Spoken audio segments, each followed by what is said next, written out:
There we go.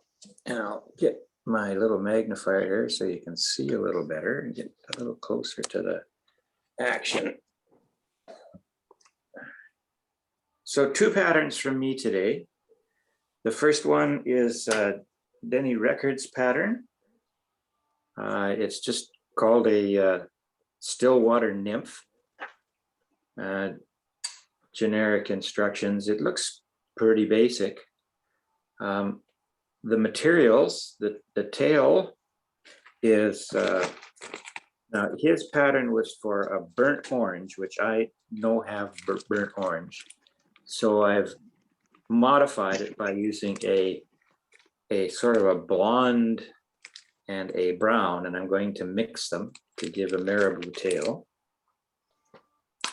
The rib is copper wire, medium copper wire.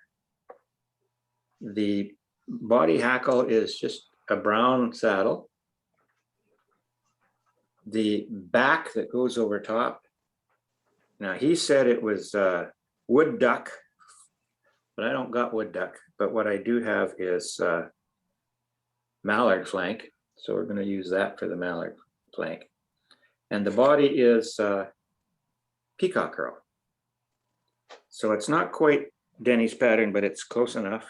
And Denny said that you can, Rickards, I should say, you said that you can mix and match colors, and you can even use all black if you wish. So that's the pattern. It's basically dub body with a hackle wound around and then some wire to reinforce it and a shell back. So the hook is a Mustad 9672 3X long wet fly hook with a turn down eye, pretty basic pattern. Thread is black 8/0, which will start right behind the eye. Again, these Mustad hooks have that little gap between where the shank and the end of the eye. So I put a little thread there to cause that to close that up so that you're not going to catch a small tippet caught in it. And I'm going to run the thread down the shank all the way down to the bend of the hook.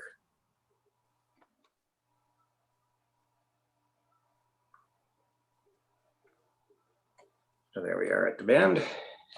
Now, normally these ones here, I suppose any marabou works, but this is the what they call blood marabou or popsicle marabou, which has not a lot of stem. It's mostly fluff. And I have 2 colors here. So what I'm going to do is I'm going to strip a batch of fibers off of this blood marabou. Put them aside for a second on the desk in front of me. I'm going to take some darker ones, about the same size patch. I'm going to lay that down on top of them to match the tips up, which you can't see, but I'll show you in a minute. Then I'm going to strip some more tip off, lay those down on top, so I have a mix of, now you can see I've got a mix of blonde and brown that's sort of mixed together. Now the tail on this pattern is fairly long. It's basically all of the shank, all of the hook length from the eye to the bend, maybe even a little more. And I'm going to tie that right down at the bend.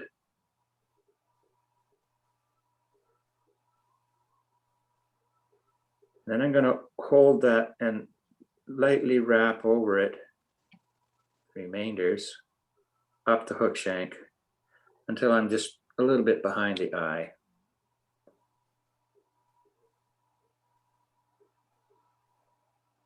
And I'm going to pull it up and trim it off.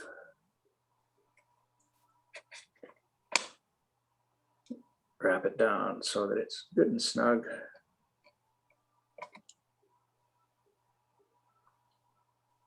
Now, as we always say, the thing that goes forward last goes on first, because we're working from back to front.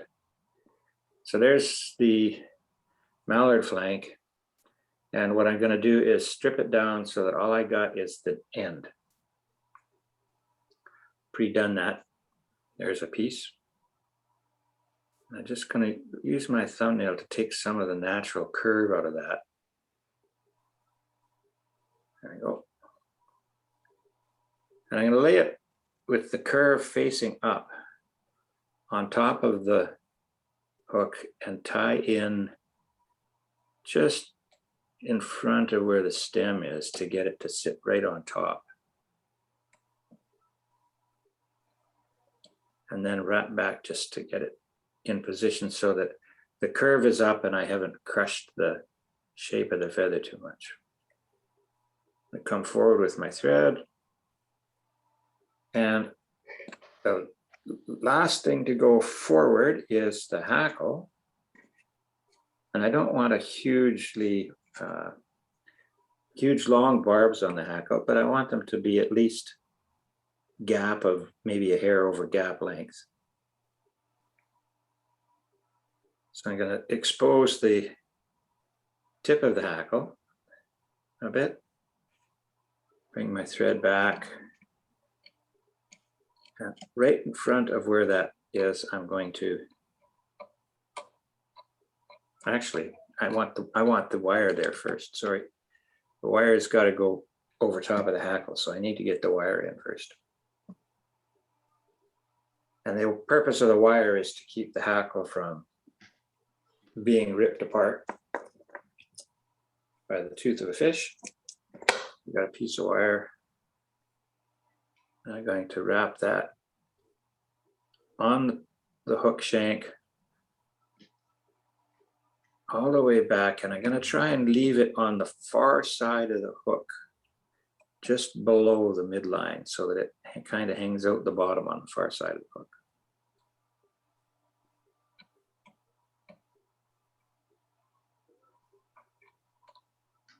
And then my hackle. Oops.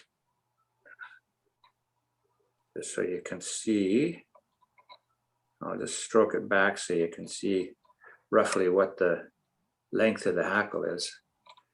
And I'm going to tie this in with the shiny side facing away from me. And I'm going to tie it in on the point on the near side of the hook. Right on the stem that I've exposed. And I'm going to give that a little, once I've got it tied, I'm going to get a little pull forward to kind of give a little crack in the stem. That will make it easier to wrap later. Then back up front. I'm going to take probably 3 strands of peacock curl. And I'm going to trim them about a little bit short there. Tie them in right behind the eye, about 2 eye widths back. Wrap the thread down over it. Then wrap my thread up, and I'm going to use my rotary vise here, make it a little easier. I'm going to wrap a half hitch right at the front, so I can slide the bobbin rest around.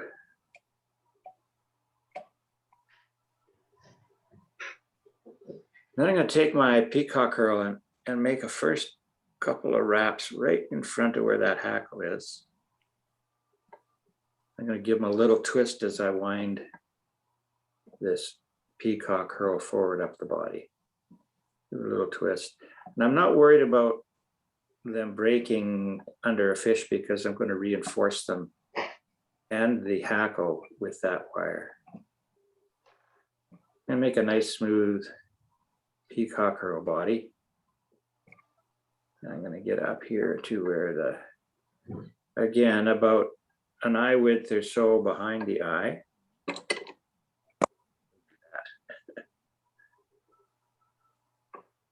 And then I'm going to tie it off behind 2 or 3 wraps. And then in front.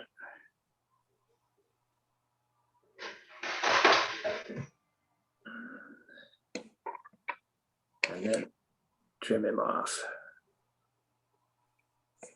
I'm going to take my hackle pliers now, and I'm going to grab this hackle by the tip. I'm going to make sure I get that forward, and then I'm going to do 2 wraps close together right at the back.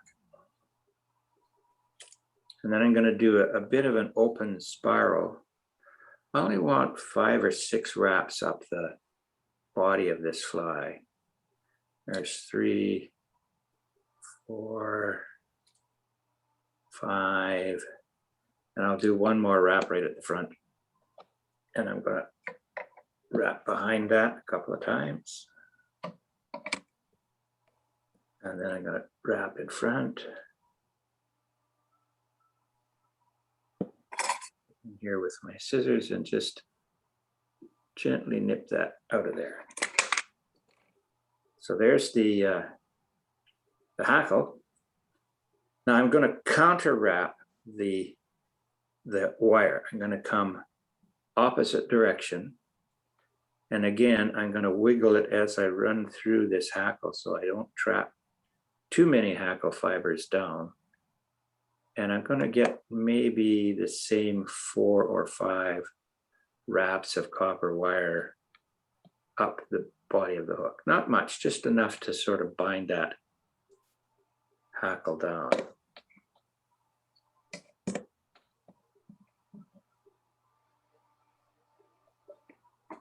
And using my scissors that have a spot down here where I can clip that wire.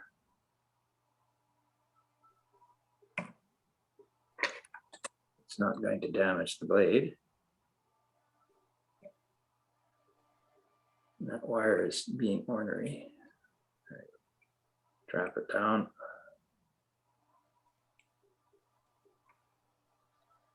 Yep. Just a teeny bit of head up the front here as a base for bringing that shell back over. And I bring it again, lift it up, give a little break there. Make sure that I'm bringing shell back and not marabou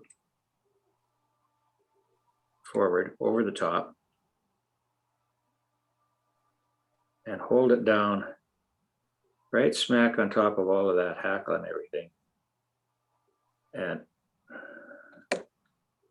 it's a little tricky with all these bits. There we go. Pinch it good so that it doesn't unravel on me. I have to counterclockwise spin my bobbin so that I get that loop to fall towards the back instead of the front. So that I can tie it down right behind the eye. Get it good and solid, and lift that up and pull it up and wrap in front of it, a wrap or 2. And then I'm going to trim off the tips. Nice and close.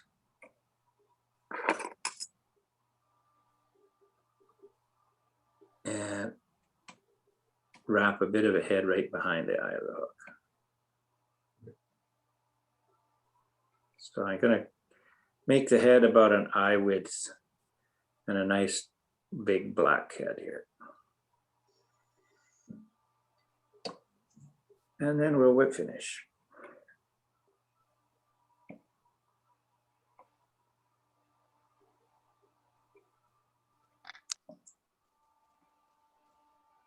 Now to protect that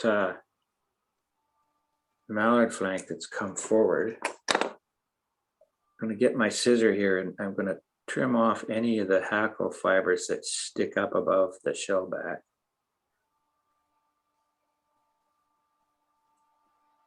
And I'm going to get my Sally Hansen's hard as nails. And I'm going to just do a little coat down the shell back of that hard as nail stuff.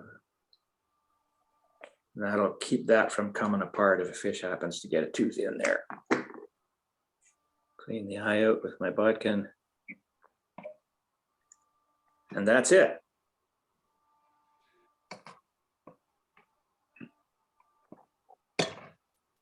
So that's the basic still water nymph.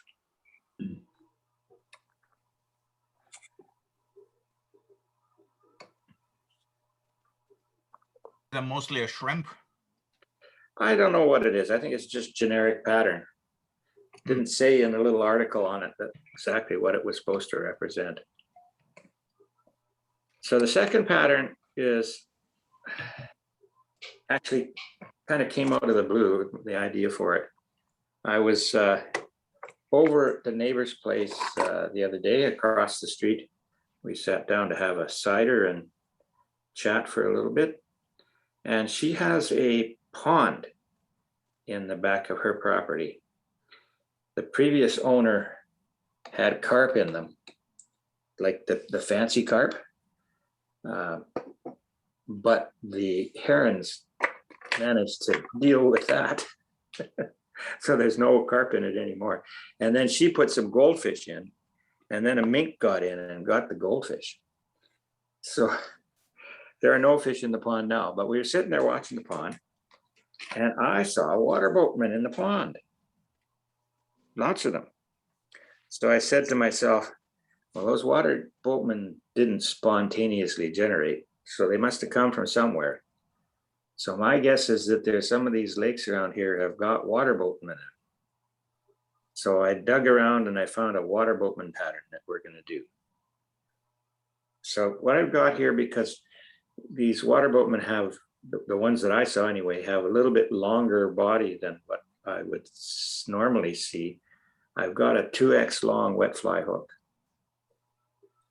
And I'm going to use red thread. You'll see why later. And I'm going to start that right behind the eye of the hook.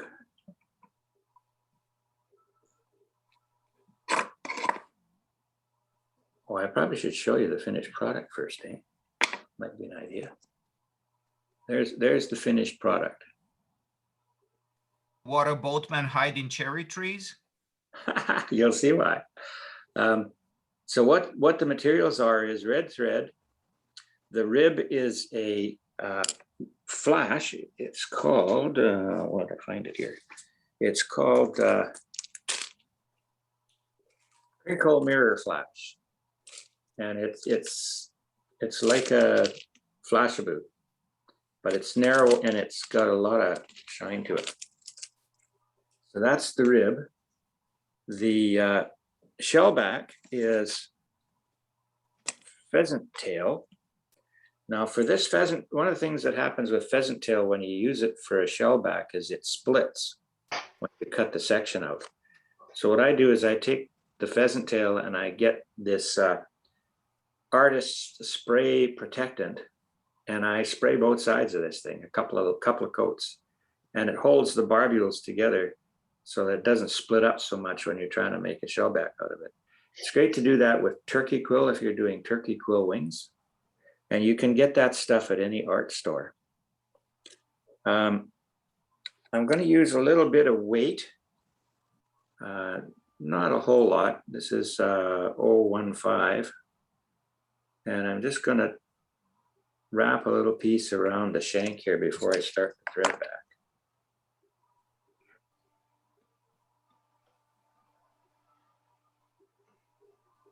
And the whole idea here is just to add a little bit of body weight because these things do dive a bit. They do tend to hang around near the surface though for a lot of the time. So they kind of have to have a neutral buoyancy, I think, if you're going to fish them with a floating line or a type 1 sink. So I'm just getting a little bit of an underbody here of lead-free wire. Just going to trim those bits off.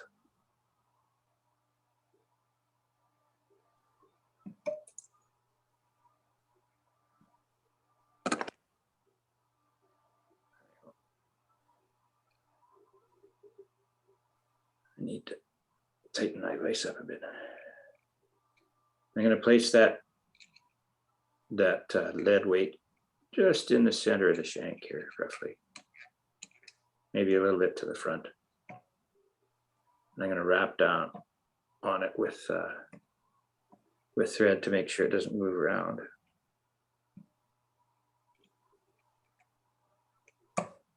I'm just going to do a little bit of a thread ramp between the lead weight and the shank at the back, and then again at the front, just to make a little smoother transition between the shank and the lead, or the weighted wire, I guess you could call it. And then I'm going to take my, there it is, my crinkle mirror flash, and I'm going to just lay it on top of the shank and tie it down and take it to the back. And I'm going to take it right to the bend, maybe a little bit past. Get out of the way. And now I need my pheasant tail. I'm going to cut about a 1/4 inch section out of the treated pheasant tail. And because I've used the fixative, it comes out as a nice piece.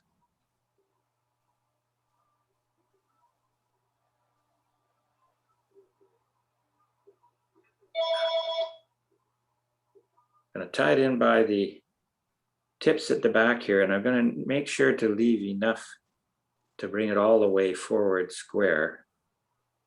So I'm going to tie it a little bit long at the back, and I'm going to tie it so that the colored side of the pheasant tail is facing down. So far, so good.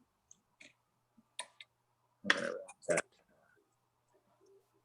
that down so it's nice and secure, and then I'm going to clean off the excess here. I'm not being really tidy with the underbody because it's going to be a dubbed underbody. Now dubbing, I've got this stuff here, it's fairly old, Western Angling Art Dubbing Supreme. And you can use any color you like in the off-white to tan for the body. And it's a fairly fine synthetic dubbing. And I'm just going to put a little bit on the thread here. And I'm not going to make a really fat rope of dubbing. So I'm taking it off in small bits and twisting it on the thread. When I get enough there, I'm going to slide it up the thread to the hook. And I'm going to wrap a fairly substantial dubbed body here.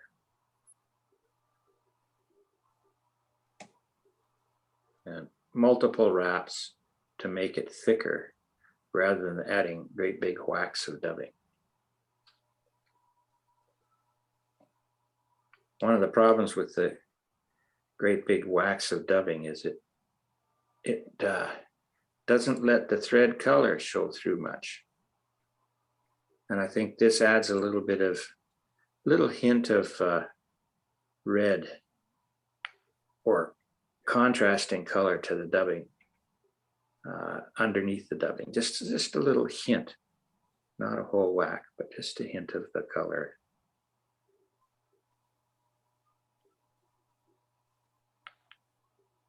And again, not making it too fat, the dubbing rope.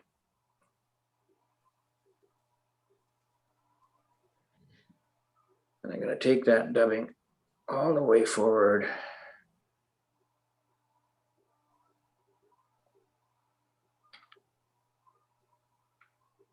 to over the weight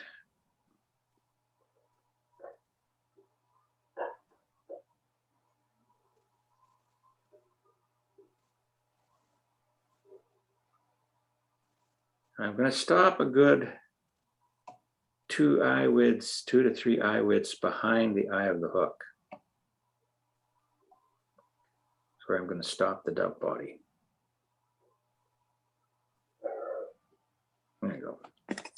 That's about right. It's a little, it's reasonably fat, but it uses a thin rope of dubbing. Now I'm going to take this flash and I'm going to go under the pheasant tail body, or shellback, I should say. And I'm going to wrap 2 or 3 wraps around underneath that at the bend of the hook.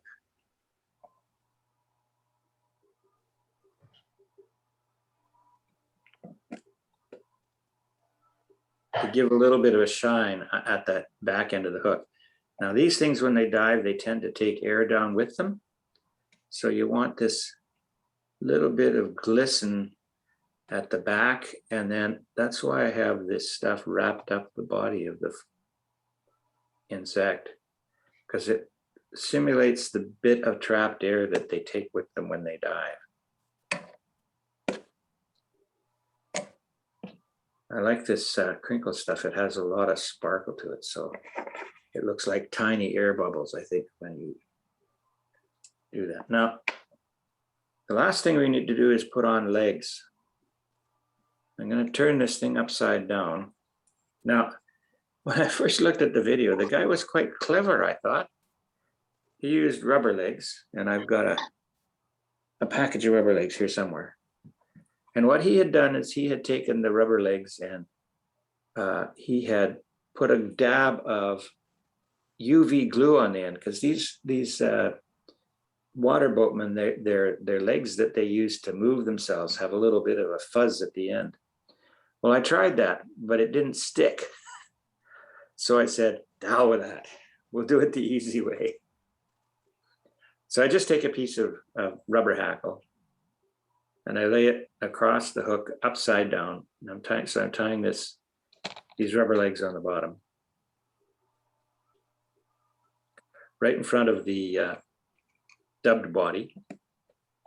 And I'm going to put that, I'm going to try and position that so it's where it touches the hook. It's on the near side of the hook at about a 45-degree angle. Wrap it down good. Then I'm going to take the other one and I'm going to pull it back at the same angle and wrap over that. Oop. Wrap over it.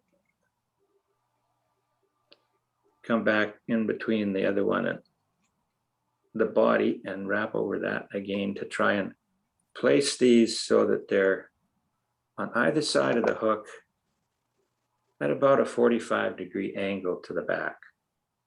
I will trim them later. Now I'm going to take my shell back, bring it over the top from the back, and press down on top of it so that it's nice and flat. And I'm going to put a loop, cinch it down, and tie it down good so that it makes that nice shell back right over the top of the body. Come on, get over there. Looks about right. Kind of got that twisted a little. There we go. Then I'm going to lift it up in the front, tie down in front a bit, and then trim the ends.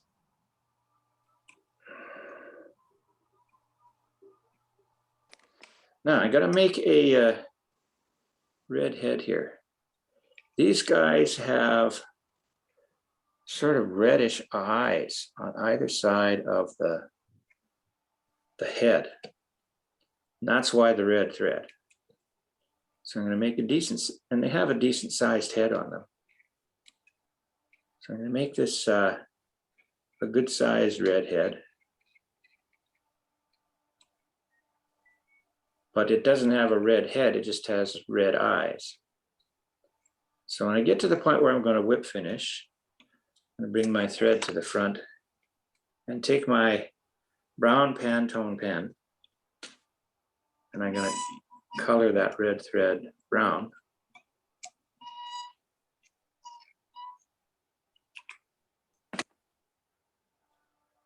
I'm gonna make a few wraps.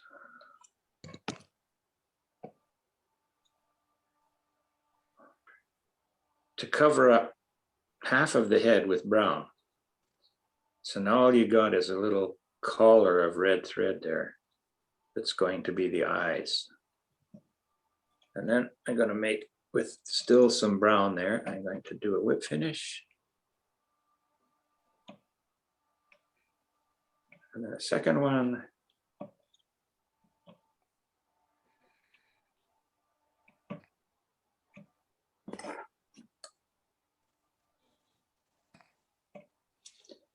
Last thing I'm going to do is pull these two legs gently back and trim them right just a little bit behind the bend of the hook, where the back of the hook is.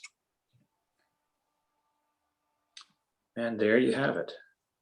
Oh, one is a little long. That's a little long.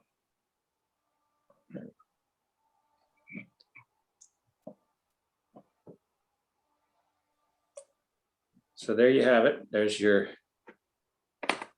water boatman. And I don't know if you can see how sparkly this this flash is. It really has quite a nice glint to it. And as I say, you fish this, I would normally fish this on a hover type line, a little bit of a sink, and very short, quick strips. Now, I was reading something, one of the fellows in Edmonton, Gary Hankey, which in Alberta you can do, which you can't do here, which is fish what's called a washing line, where you have a floating fly at the end, and then you have a bunch of leader that's got a couple of flies on it, of different types on the washing line. What he suggested is you could do that in BC, but you can only use one fly.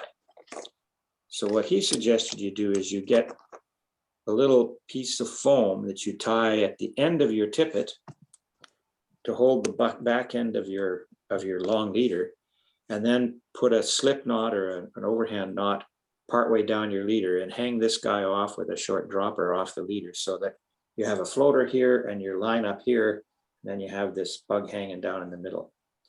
And you fish that like you would a washing line. And I know for sure that if you do that without, instead of using the foam at the end, you use a high floating fly at the end. I know in Alberta, if you do that where there are water boatmen, you can get some pretty good strikes off of that middle fly that's just sinking down probably 6 inches below the surface. And the float keeps it in that general area. So that's something I think I might try the next time I'm out, and I happen to think we might try some water boatmen or back swimmers. In BC, you might be able to fish a washing line. So that's it for me.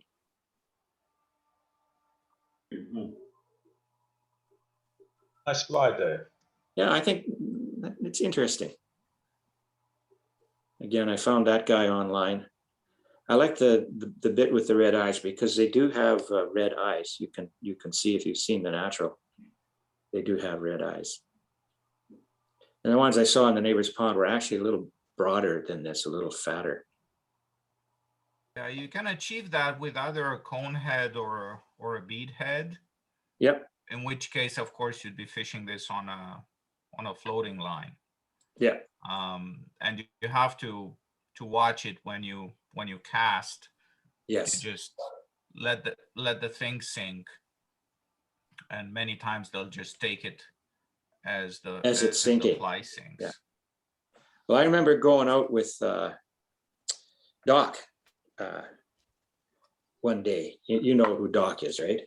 Yep. Yeah, I went out with him one day in a belly boat, and we rowing frame, and we were fishing for using water boatmen on a washing line with a high floater at the end and a couple of different ones in the middle. And I had a pretty good day on Star, and 5 or 6 decent sized rainbows. caught on the, not on the trailing fly, but on ones on the washing line.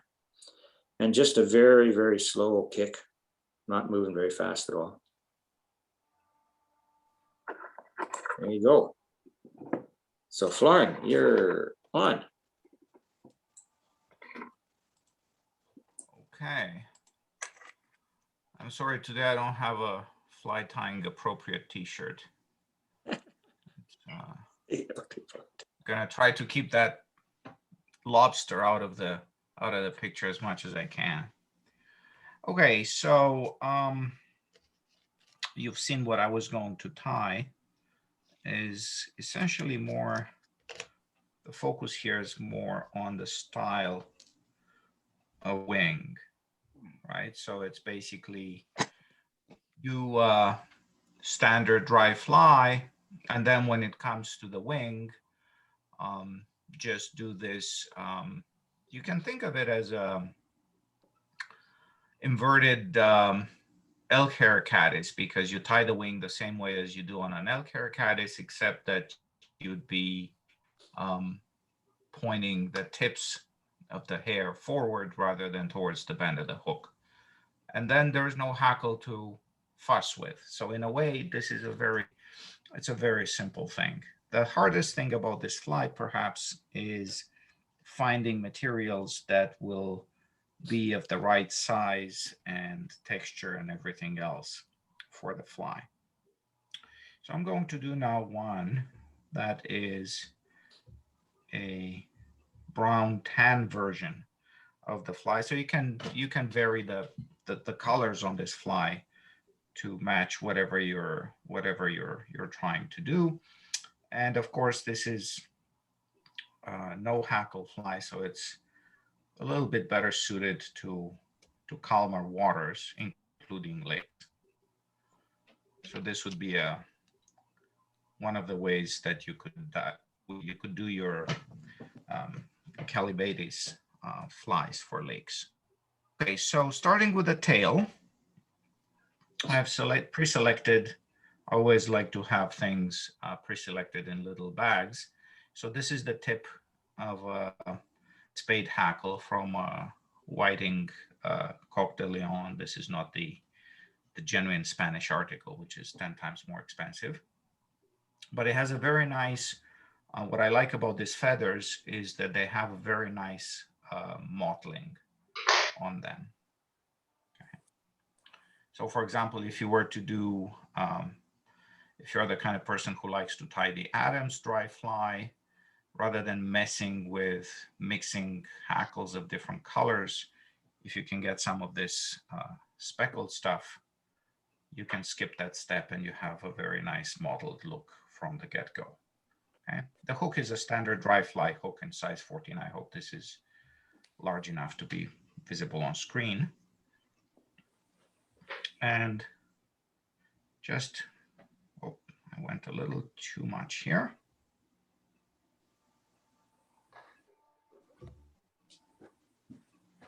Can still adjust the length of the tail at the beginning before you secure it properly to the hook. Just pull on the stubs. Let's see, is this, you don't want much more than shank length.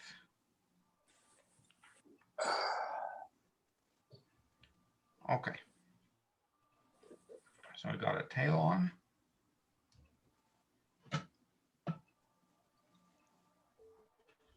And now for the body, again, it's really your choice of material here. I have various colors of dubbing. On this one, I'm going to experiment with a little sparkly. It's still waters. I don't even know this stuff is around anymore. This was a Brian Chen, Phil Rowley venture a number of years ago. And this is one of the things from that product line. So it looks like the package says kind of a tannish with some sparkle in it. And it also has, because of the sparkle, it has, you know, little hints of purple here and there. Okay, so just twist that on the thread. Want this reasonably tight. This is not a fuzzy nymph. This is supposed to be a dry fly. Inevitably, there will be stray fibers here and there. You just kind of have to watch out for those. Just pick at them.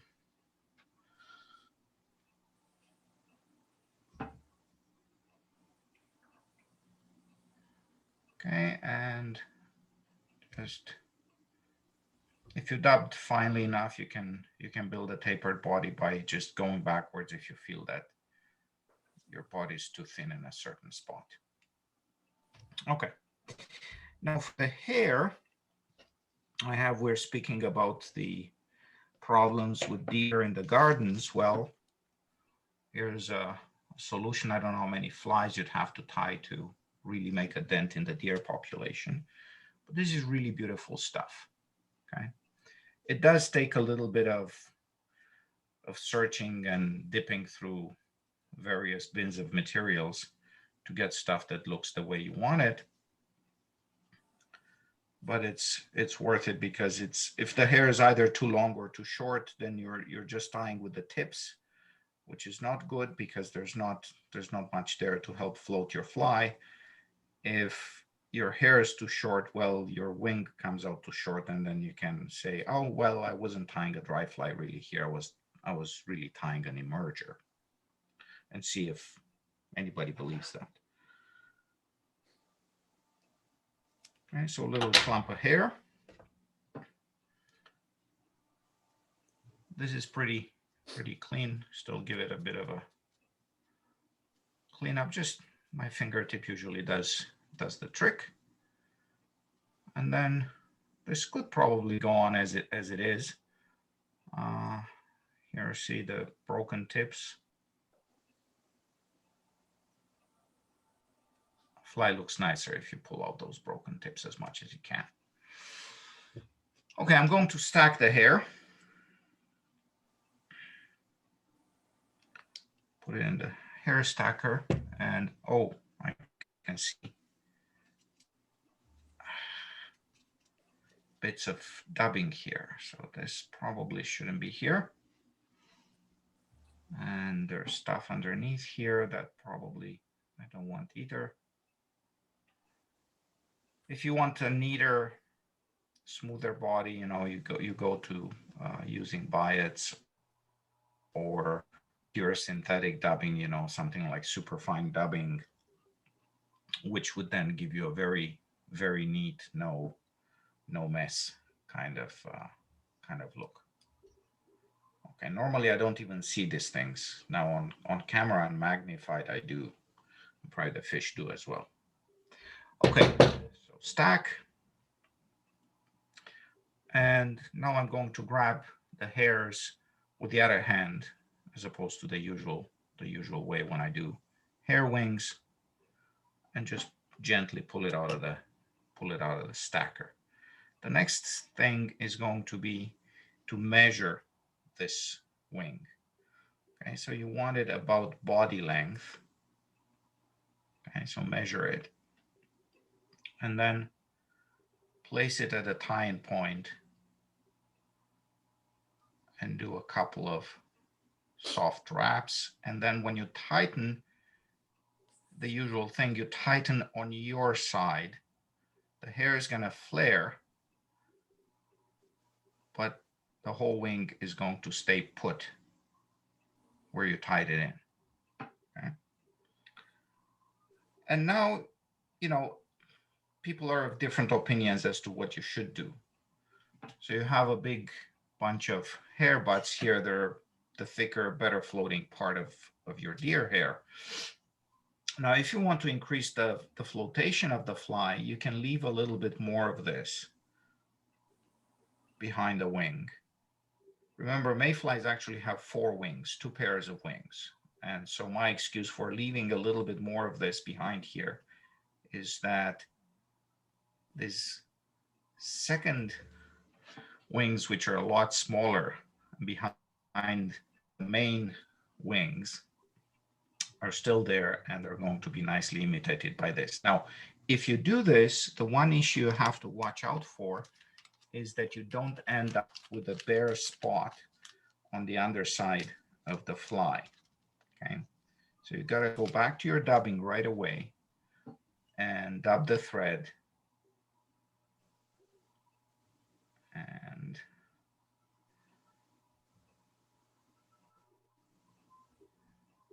okay, do at least one dubbing wrap to cover up the spot where you attach the wing. Okay, and hopefully you don't have to come back here. Okay, 1, 2 wraps is going to do the trick. And then grab the fibers. So see, this is the wing. This is what it looks like. Grab everything between your fingers and pull it back and bring the thread with the dubbing on it right in front of the wing, and start building the rest of the thorax there. So this is going to lift your wing up. It's going to be nice and shaped like a mayfly wing. And then just finish off. Okay, so again, stray fibers popping up here and there. I need maybe just one more little touch of dubbing, and then the fly will be done. So as I said, it's a fairly easy fly to tie, but you need to concentrate more on, the size of the hair you start with, the proportions of the fly, those kinds of things. And I think it's a reasonably good fly to practice working with hair, because there are not too many steps involved, and you can gain some confidence working with hair before you start tackling, trickier things like humpies, or the simpler version of the humpy, which is the tom thumb, or it's the other way around. I'm not really sure.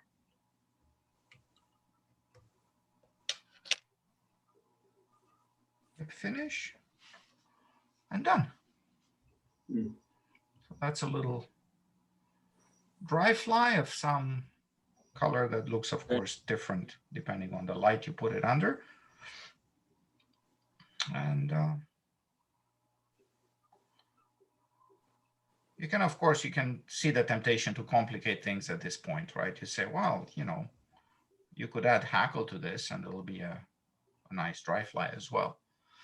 Yeah, just not a parachute basically at this point. And the other important variation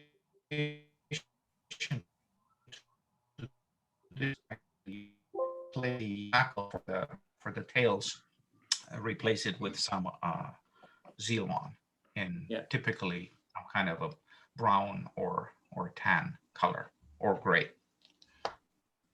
Okay. And then you can think of which other patterns you might be tempted to use this style of wing on. And hen hackle tips, and that's my fly. And the time I'm tying, which is not going to be next Saturday, unless we can